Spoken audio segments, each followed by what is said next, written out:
trying to get this thing started. I had a parent request that for those of them that are at work, we tape these.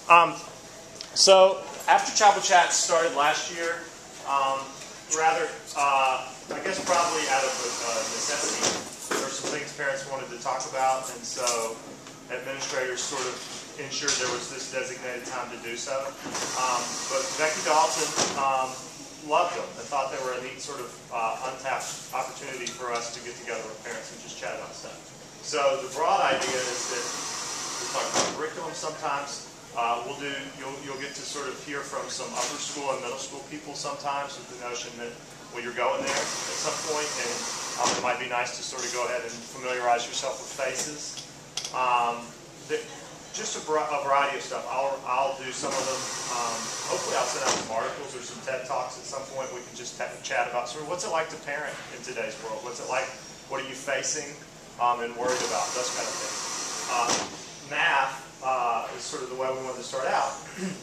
And I should just say that Virginia trains math teachers all over the country. And so in this particular curriculum that we use at this school. So we're exceedingly lucky to have her. And we're equally lucky to have Toby. So Chris Harth and I met Toby at Disney World and at a job, sort of a speed dating service for job interviews. And we were both, he was kind of quiet, and then all of a sudden he started talking, and Chris and I were like, oh my goodness. It was about math. It wasn't until he got onto math, and all of a sudden he lit up, and we're like, okay, then. All right, he loves We're going to have another conversation with him. So anyways, they're sort of going to see what y'all are interested in talking about, and then maybe give a broad overarching focus for sort of what we do at math. But thank y'all for being here. So, thank you. I am Virginia Buchanan. I have my old tag on. I used to be in the 5th grade. I was in the 5th grade for many, many, many years, and too many to name, and got to 4th grade this year. So I'm in charge of 4th grade math this year. I'm not in charge of it. I beg your pardon. Toby and I co-teach math in 4th grade. I have 2 sections, and he has 2 sections. And we haven't started, but we are going to shuffle that some. We thought the balance of the old lady and the young cool guy might be good for the children. So it might be boy-girl kind of thing. So we have a lot of options because luckily we teach at the exact same time. So before I say any more about us, I want to hear a little bit about you all. Just raise your hand if you have 1st grader, 2nd grader. You might have to raise it twice. 3rd grader, and 4th grader. Okay, so we've got a little bit of everything, which is great. We didn't invite kindergarten because they are very important, but not. Does anybody have a kindergartner? Great. Okay. Well, I don't mind not mentioning this. And they do have the same curriculum. Now, one more question for you all. How many of you all are new to St. Andrews? Okay, great. So we've got a little of that too. So if you're new to St. Andrews, you're probably brand new to Math and Focus. Is that true? Is that true? Okay. So Math and Focus was implemented. Let me give you a quick background. Some of you all have heard this so many times. You're going to go, really? She's going to say that again? But Math and Focus we adopted. This is our 4th year, so we've had 3 years under our belt. And it's a little bit like learning how to drive. The first year you're not very good, and you make some mistakes, and you don't get the new car, okay, because of all those reasons. The 2nd year we were better, teachers were better, students were better, got better. 3rd year went along beautifully, and this year we expect already. I've polled all the teachers. They've already said that they're coming to me better prepared. So it's not a faster, get there quicker curriculum. We're not doing starting things. It's really a curriculum that is inquiry-based, and it's about not just finding the answer, it's about finding out why math works. And it's really about developing critical thinkers. Now, we've always done that at St. Andrews. That is the part that's not new. It's just this curriculum we felt like when we were introduced to it a few years back, I felt like it did it much better than what we used to. That's why we changed. Is that in a nutshell, everybody in the room? Okay, Chris, anything you want to add on that? You've heard it so many times. I think the continued progression, and so one of the things that we did was that we brought it in wholesale, though. Those of you who don't know me, I'm Chris Harth, and now I did global programs here for years, and now I'm involved with learning and teaching both campuses as well as our engagement with the larger community. But the approach that we took was that we wanted to go ahead, we didn't want to wait, we wanted to go ahead and get it into all the different grades at the same time. And that was, we knew that was going to involve then a lost opportunity to have the build-up from the start of the first grade, and then second grade, and then they would have all the requisite skills. What we didn't want to do is wait 4 more years to have it progress. And so, kind of a calculated choice that we were going to take a hit with the implementation because they didn't have the development early on, and we're now starting to really bear the fruit and enjoy that because they have the skills that they've had the previous years. And this program builds on itself like that. And the expectation is it's just going to continue to get better and stronger as we go through. So just to give you a context of kind of the evolution of it as well. And it couldn't be better having the 2 of them in the front of this. Well, it continues on in 5th and 6th grade as well. So eventually maybe in the middle school. So I just want to start with a quick problem. If Johnny, we're not doing magazine sales, right? If you haven't heard. Yes, please. Yes, you are. You are doing them. Let's try that again. Are we selling magazines this week? Anybody? Okay. Well, if Johnny comes to school and he sold $95 worth of magazine sales, and Mary Lou comes to school and she sold $36 worth of, we need to find a total. But oh my goodness, we're in morning meeting and we don't have any pencil and paper, so we're adding 95 and 36 cheapers. How are we going to do that? Tell me what you all think when you do that. For instance, do you line them up and start saying 5 and 6 is 11, and one goes, I see back here, I hear 6. What do you do? 90 and 30? What do you do? 35, 35. Okay, we got lots of different strategies. I imagine, though, you picked up those along the way because I'm imagining I'm in a room full of pretty good intelligence, okay? And a few degrees. But probably you didn't learn it in school. How did you learn it in school? I saw the nod back here. This is probably how you learned it in school. 95 plus 36. Right? If I ask you what 85 divided by 8 was, does this come to mind? Is this what you're thinking? No? What are you thinking? I love the way you think. I'm sorry, I thought you said 80. 85 divided by 8. I may have said 9. I also don't write what I say, okay? 85 divided by 8. Is that what you would think? If I said that out loud to you? Yes. Okay, there's nothing wrong with this. These are standard algorithms and things. But what we want to extend to the children and help them become better thinkers is give them lots of strategies to do this mentally so that they become better thinkers. Because the jobs out there in today's world are not what the jobs were when I came out of school. Certainly, that was back in the old ages. But I had a conversation, I just have to stop and say this. I was at a social gathering this weekend with a parent of an alum. All right, this parent also happens to be on our faculty, but and their son, I can't say exactly, maybe you know that his first name is Patrick Roach. And he has developed an algorithm, blah, blah, blah, for some company, and they're buying his algorithm. I don't think it's Google, I don't want to say Google, but it's something like Google, connected to Google. And Patrick did not have the benefit of Math and Focus. And to be honest with you, when he was in middle school, I wouldn't have expected it. All right. So, but when I heard it the other day, I was delighted. The point is that he's selling his algorithm to a technology company. I don't believe that was on my list of jobs opportunities back in my day, or maybe even in your day. So the whole world is changing. We've got to get these kids to be thinkers and not just arithmetic or mathematicians. So we can do both. It's going to look sometimes in their workbooks as very standard algorithms, but also we're getting the why behind the math. Okay. So this would be, what grade level do you think this problem is? Second. Okay. Good. Okay. Second. It's very progressive. When Chris said, Dr. Hart said something about Math and Focus builds.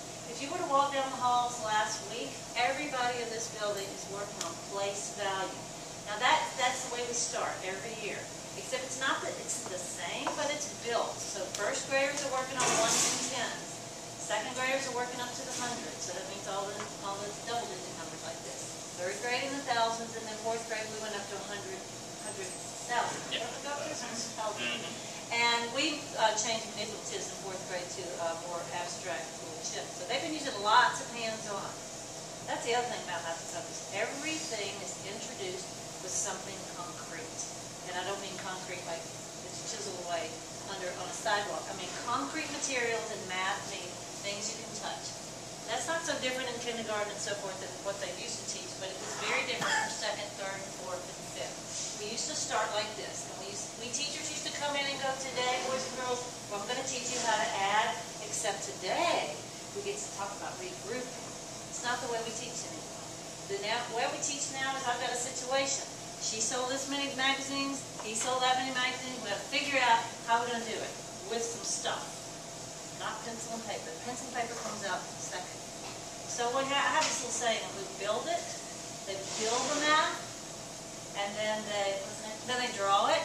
So if you can build this with manipulatives, then you can draw it. Like 90 would be 9 10s. These represent these little models they use, these little 10 sticks that they use in class. And then 5 small ones. When they show me a number, also they have to arrange it where I can tell it. They can't just throw down 9. They have to arrange it in 5 to 4 or 6 to 3, or whatever makes sense to them. I've seen first graders be able to tell me 3 groups of 3 is 9, and that's why I arranged it that way. Anyway, so they build this, and then they're able to draw it, and then finally we get to the algorithm. This comes last. Okay, all that to say that you kind of probably want to know, well, I do want to know what you want to hear today. I was just going to give you a little preview of a couple of chapters, and then let you open it up for questions. Let me just start for one. Does anybody have any questions about materials? Work, just the nitty-gritty, workbooks, and so forth. Everybody cool with that? Okay, material problems.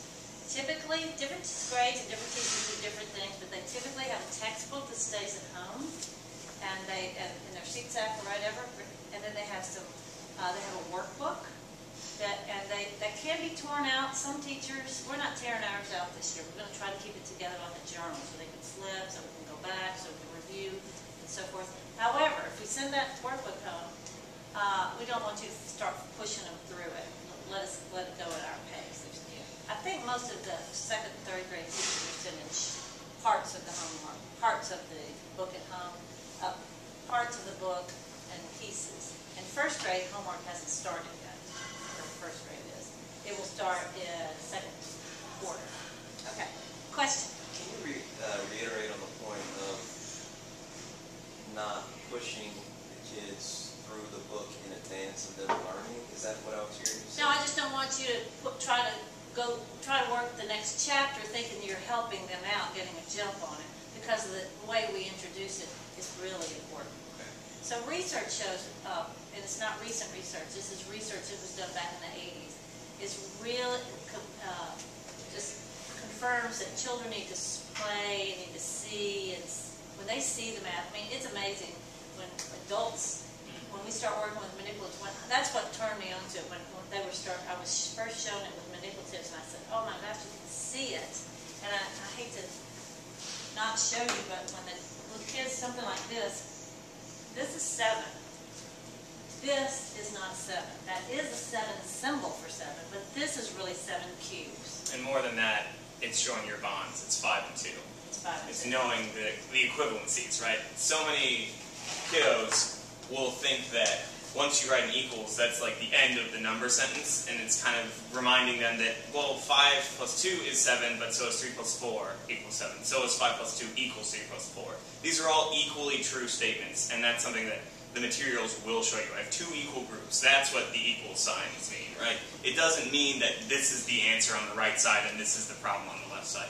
The equal sign goes both ways. That's one of the most important things, right? That's what it means. These 2 things are both, there's the same amount on either side of this. So materials are a great way to show that. I have a group of 7 here, I have a group of 7 here. I just happen to have them organized in different ways. So that's how using different colors can be really helpful. Because a huge part of single form math is this idea of what they call number bonds. And it's just being able to break down a number into any way. So the bonds to 10 are something that you'll really concentrate on in first and second grade. Just being facile with the fact that 10 is 9 and 1, 10 and 0, 8 and 2, 5 and 5. I mean, you got to know all of those things because that builds to knowing your bonds here. How many more do I need to get to 10? And then I have 1 left over, right? You know that 5 and 5 will get you to a 10, and you got 1 left over. I mean, so just breaking down numbers like that is part of just about every operation we'll do in single form math, or in Math in Focus. So just being able to to break down numbers into their constituent parts. Why did I do this, Toby? Well, it's a ton easier to add 95 and 5. We're making a friendly number is what we call it. And that's 100. And then 100 plus 31 is tons easier than 95 plus 36. For most people. Maybe some people just know it. And that's fine. If you know it like that and it's faster for you, don't have to break it down, do that. But for most people, 100 plus 31 is a lot easier to add together and a lot more appealing to add together than 95 plus 36. And that, again, that's the equivalency. These are the same facts that we're putting up. We're just saying them in a different way. It's the same idea we're trying to communicate, but it's just two different ways to say it.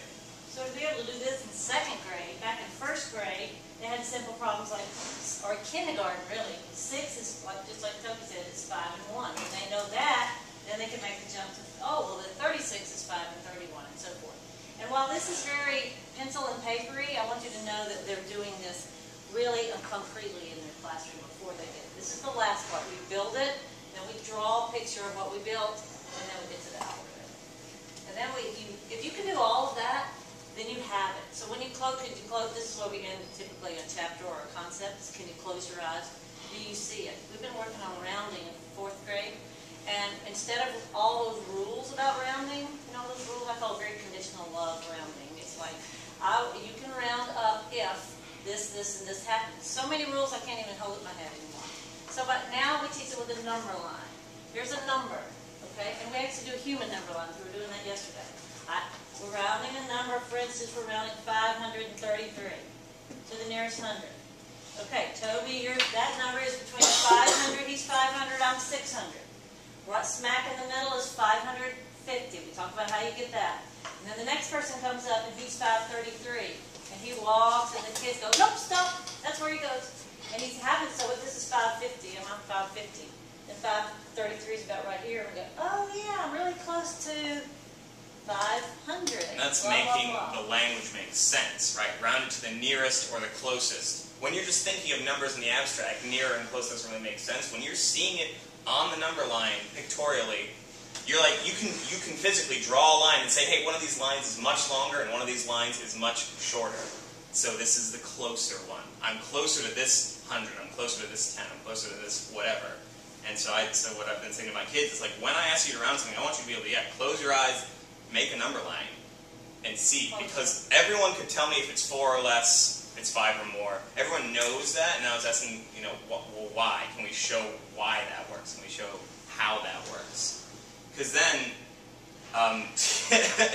you can, if you can build it, it's with you. You're not just relying on, again, these conditions. Because the thing is, when we learn conditionally and we're given a situation that's unfamiliar,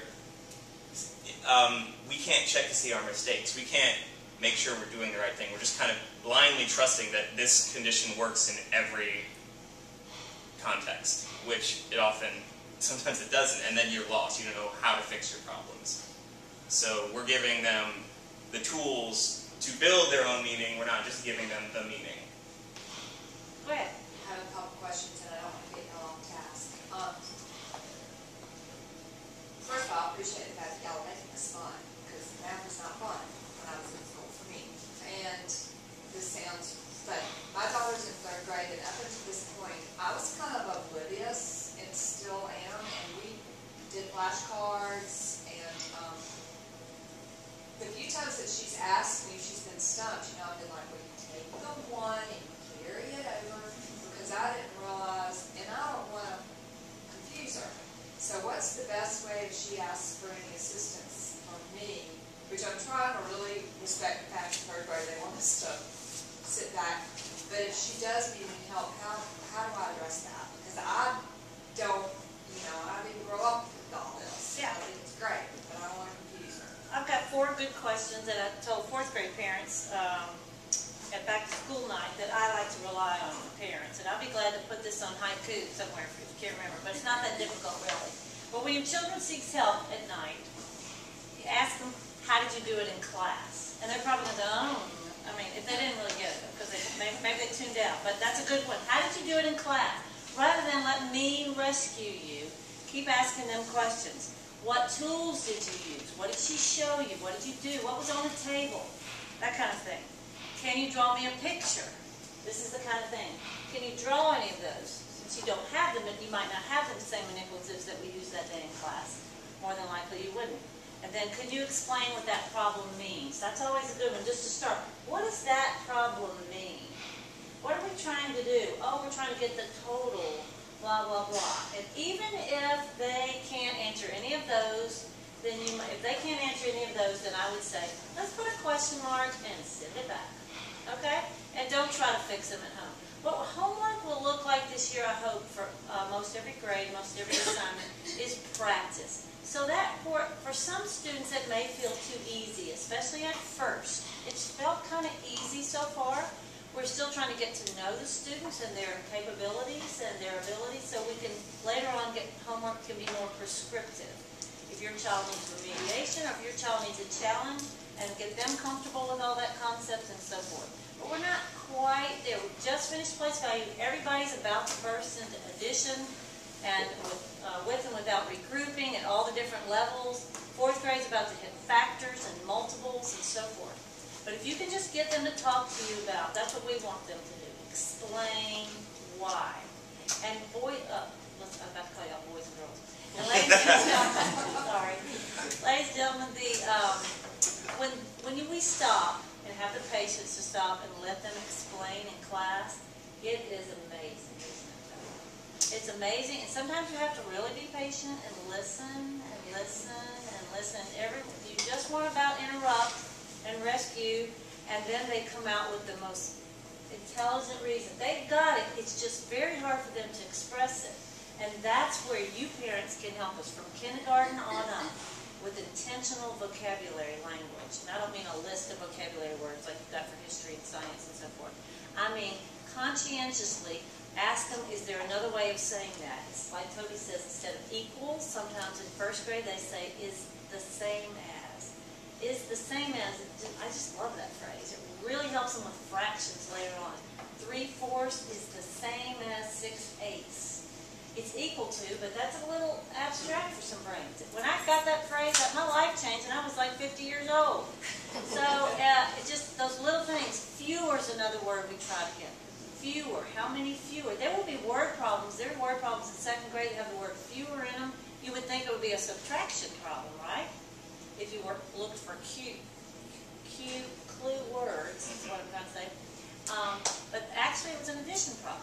So if Toby has 65 video games and Ms. Buchanan has 25 fewer, how many do we have altogether? He's got 65, I've got 25 fewer. So that's a two-step problem. We've got to either subtract, or basically I'm seeing it on a number line because that's just the way my brain is working right now because I've done it so many times. I've drawn it and talked it and built it and thought it and drawn it, and now I can know it.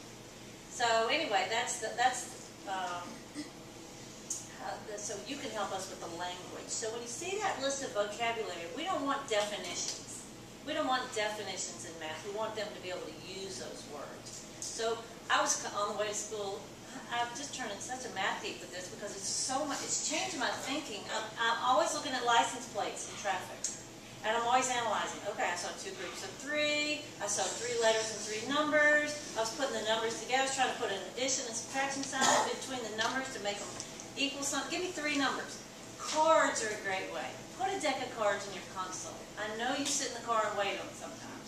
If it's not at a traffic light, you're at a ball game, or you're just waiting. You're waiting in the dentist's office. You're waiting somewhere, or you're driving somewhere. And you get the cards out, and you can do it in a million different ways. That's just a manipulative that you can always do. You can add them together, you can pull them apart, you can put red cards, blue cards, black cards, red cards, all that kind of thing. But ask them questions about it. So you get the language going. What's more? What's greater? Which car in front of us has fewer stickers on it? Yes? First, I just want to say I love the math.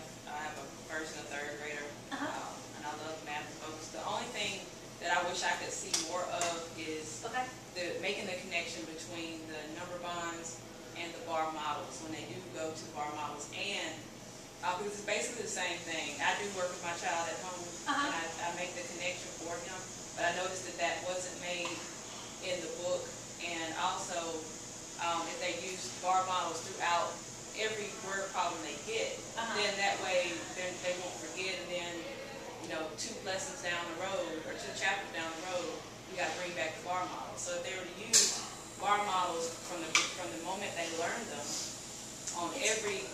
It's funny how the book, well, the first couple of chapters in 2nd grade is where bar modeling starts. Bar modeling is something like this, if you're a first or new 2nd grade, where they take basically the number bond, where we could break 95 down into 90 and 5. It becomes a part-part whole. 2 parts make a whole, which helps you say 95 minus 5 is 90. It's just like a fact triangle. But the bar model is just an extension of the number bond. What I was able to do was, because a lot of times he would have problems, okay, do I subtract on this one or whatever, I would say, well, draw your number bond on top of the bar model, and that will tell you what you need to do. That's good. That's fine. And so that, I'm just saying, if they can make that connection. You're right. Bar model is a tool. It is one of many tools, and we talk about them as tools. So they think they have a toolbox, an imaginary toolbox. The trick is to pick out which tool for which problem. A bar model is not going to solve every problem that we do in math and focus, especially in the upper grades. It's just going to get too complicated. You can't draw, you know, logically 45 boxes and divide it into groups of 3. You've got to eventually use some other kind of tools. But for right now, what you're talking about, 2nd and 3rd grade, the bar model is just an extension of the part-part whole connection. So it's not always adding these parts to make that. Sometimes we don't know this part, but we know the total. And that would become a subtraction problem, like you're saying. But what it really means is we're finding a missing part. That's what subtraction is. Did that answer? Well, I was just saying I wish they would have them do more, The because bar model. 2nd and 3rd grade, I mean, I know when they start that bar modeling in 2nd grade, they'll have a chapter of bar models, and then you never see it again until maybe 3 or 4 chapters later, and then it's use a bar model to help you. Okay, here's the deal. It seems like they should have been doing that for every word problem that they did, just so that they get more in the habit of doing it, because it's really only, 2 or 3 basic bar models that they have to use. You're right. 2nd grade is basically part-part whole. Then they begin in 3rd grade with a comparison. And Toby has 65 and I have 25 left. His bar is on top of my bar. And that started in 2nd grade. You're right, you're right. Comparison, 2nd grade. And then, but here's the deal. So you see it after addition and subtraction, then it's what's called real-world problems. That's the problem solving. They learn a skill typically in every chapter, and then it's real-world problems. And then it comes in the spring semester when they hit multiplication. And multiplication in 2nd grade in particular is not to be mastered. It's just an intro to multiplication as a repeated addition. And then they really master it in 3rd grade and 4th grade. We're going to sync it with factors and multiples in the next chapter or 2. But the bar model comes in the 2nd spring, again, with the multiplication division. But it's a tool they can pull out and use anytime. Whenever I mean, that's the only way I can solve now. Somebody asked me to do algebra, I was like, no, I got a better way. It's just the way my mind defaults to it. I think of it like the computer. If you type something in so many times, it defaults to it. And that's the way my brain has changed, and that's the way a lot of theory. But again, every problem, in 5th grade especially, we got to the point where we're going, can't use bars logically on this one. No, darn, can't. They have to do another thing. What I would say is you don't need the workbook's permission to use a bar model. Like if it's going to help you solve that problem and it doesn't say anything about it in the problem itself, just throw it in there, right? And we love it because that's how you're showing your thinking. A lot of single core math is about show me how you're thinking, and the bar model is one of the best ways to do that. So yeah, if it's going to be helpful, just do it. Don't worry if it says whether or not to use it in the instructions. Like So we're going to have a 3rd grader, and this will be the first year that we experience standardized testing here. So what kinds of things will they see? In public school, when we were in Chicago, they did standardized testing all the time. Well, for private school, this will be our kind of first experience. So what kind of math problems will they see on those standardized tests? Well, what do you mean? Will they see something they can use a Yeah, model? Is it like the 95 plus 36, or, Well, the problem they would see would be this. With this one, the problems would probably look the same. Okay. It's how they have the strategies to solve them. And we actually call them strategies. And we stop every once in a while and go, oh, in the middle of doing some other kind of problem, go, oh, how did you get that? How did you add the ones here? What was your strategy? And she might use add on. 5 and 6 more, 5, 6, 7, 8, get to 11. Somebody else might use a number bond mentally and make a 10 and one more. And that's the strategy. So really what we like to think of is we teaching math better and they prepare them to take any tests.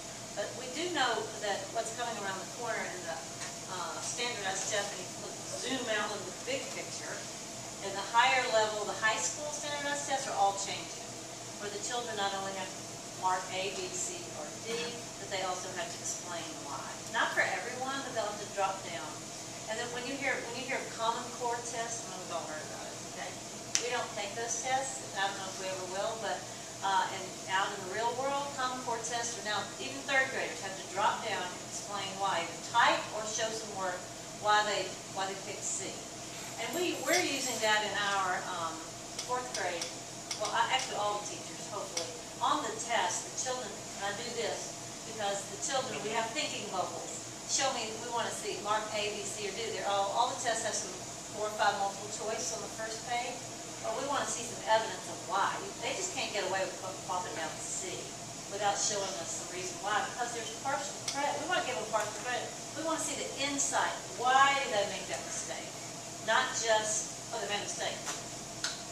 We've got to analyze everything. That's why it takes hours to grade the test, because they're so insightful. The tests are well designed for that.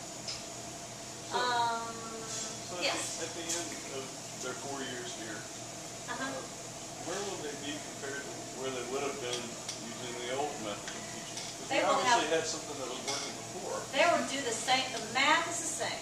They'll still be doing fractions in third, fourth, and fifth grade, decimals. The math concepts have not really changed. The strategies have changed. They'll have more strategies rather than just one way to add and bring carry. They'll have several strategies. Second grade, hold on to your seatbelt because they are about to hit that chapter where they learn all these different strategies for several days in a row. And it can be confusing for some. It can be very exciting for others. If they don't get it the first time, we have all year to practice this. It's not like they have to know by the end of the chapter. We're just introducing a new tool. That goes really for all the grades. So a lot of times I think teachers too have to have that idea that, oh, well that was a chapter on addition, so at the end of that chapter they should be perfect in addition. No. But the standards, even the Common Core standards, and I don't want to keep talking about that, but any standard is for the second grader to finish that by the end of the year. Now granted, we give our standardized tests in the fall. Don't ask me why, but we do. And that decision was made a few years ago, and we do that, so we'll see how that works. But so they're really tested on last year's concepts that they did. Something new. I just add to that. Yes, the reason we do the testing in the fall principally is so that we can use those standardized tests as formative assessments. And so it's not a way, it's not summative where we're trying to evaluate the students and we're going to put a mark in the book or evaluate faculty and put another mark in the book. We want to know where the kids are and we want to have enough time that we can see the progress that they've made in a given year. We just move the year back, but then we have a year of instruction as opposed to a summer to say at the end of it, well, gosh, I wish we could have covered X, Y, or Z. And now we test in the fall, we get the scores back, and we have the opportunity to actually look at the areas of growth and to be able to target those in a meaningful way over a much longer time frame. Yeah, I'm sorry, I didn't mean to say I don't know why we test in the fall. Yeah, that's fine. I do know why we test in the fall. My personal preference would be in the spring, but that's okay because I think personally schools should go all year round. But that's okay. Nobody's ever listened to me about that. Because the summer is a long time to forget things. So think about that. You might talk to some of your administrators about that. During the summer and put some of those gaps that we have. But anyway, so second grade's about to hit some interesting strategies. And I'm telling you, something like this might be more like, if this were 95 and 94, it might be there's a strategy called add the hundreds and subtract the difference. And you go, what? don't you just add the 9 and the 4, you get 189. Pretty simple. But you could also add 100 and 100, get 200, and then back up 5 and 6, and get 189. Your kids can do it. Don't worry about it. Y'all just pull out some phone or some watch or something and start clicking in, right? That's the other thing about calculators. People always want to talk about calculators, but you got to know what to punch in the calculator. And that's a skill that we do. Yeah, we use calculators, but mostly for checking, and we do have calculator skills, but it's not a big deal.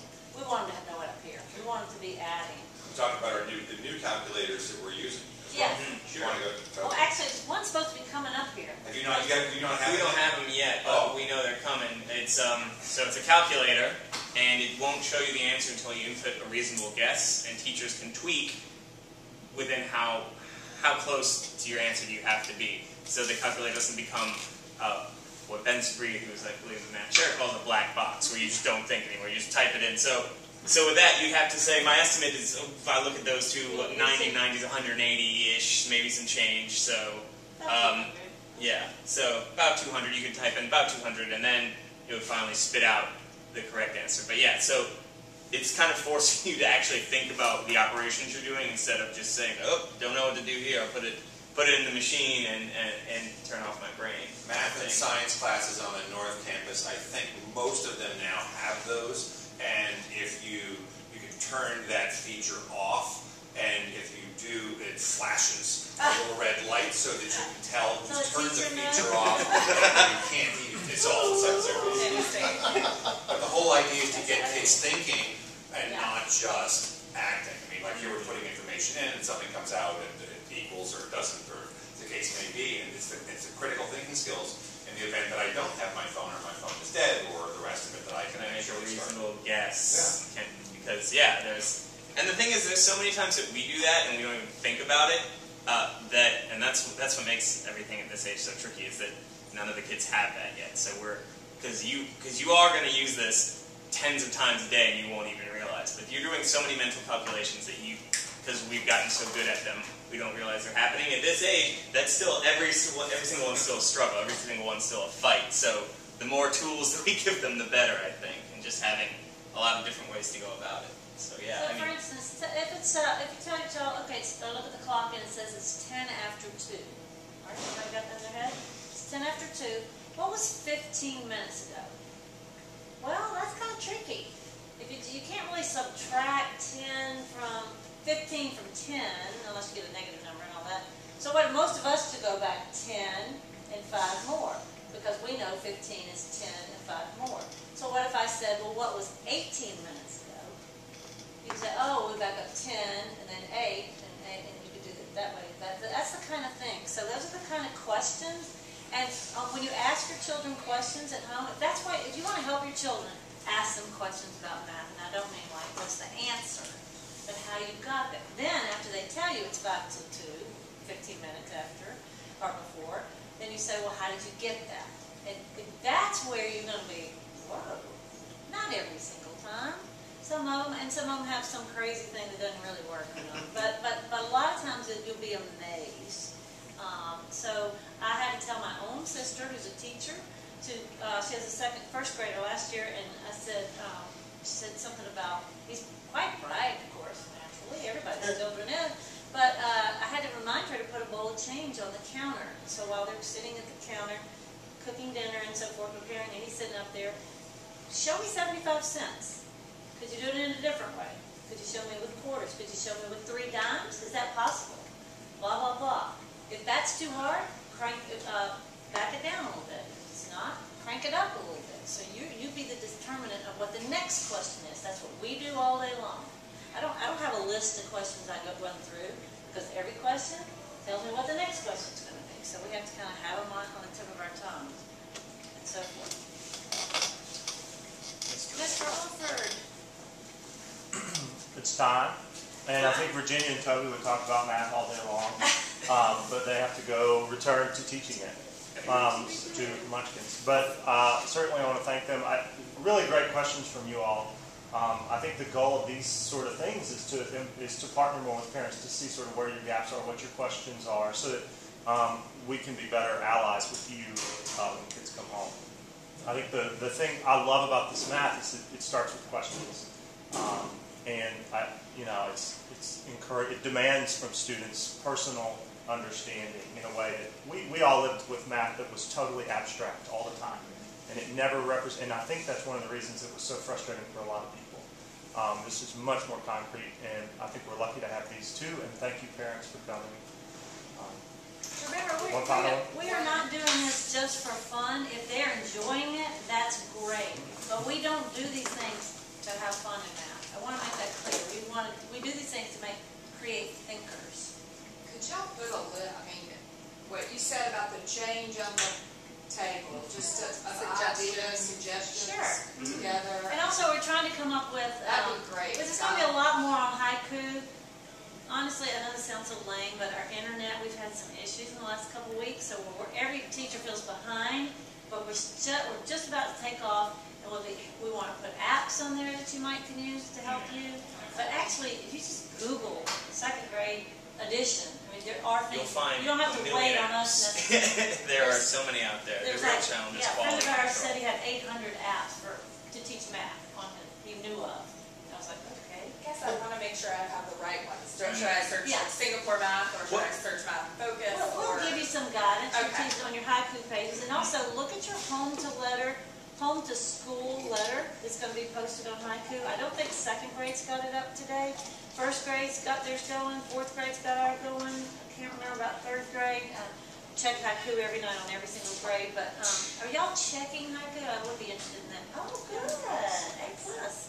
If you're not, if you don't know what a haiku is, don't feel weird. Just ask somebody. So do they ever learn their multiplication tables? Absolutely. And they learn better than ever because they have strategies. So you know that one that always gave you trouble, 6 times 7 or 8 times 6 or whatever it was? It was 8 times 7 for me, okay?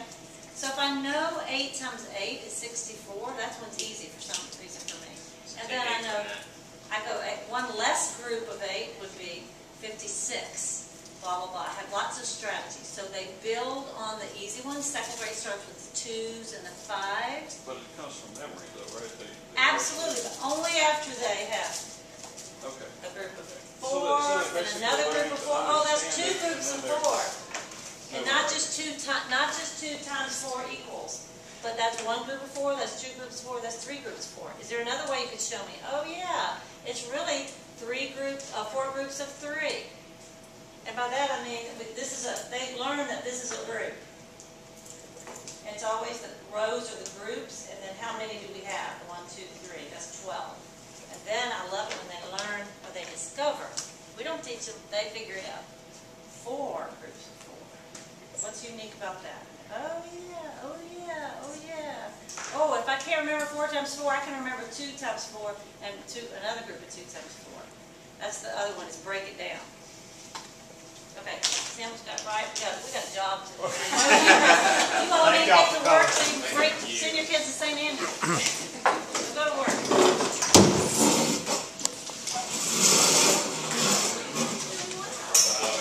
Pause this.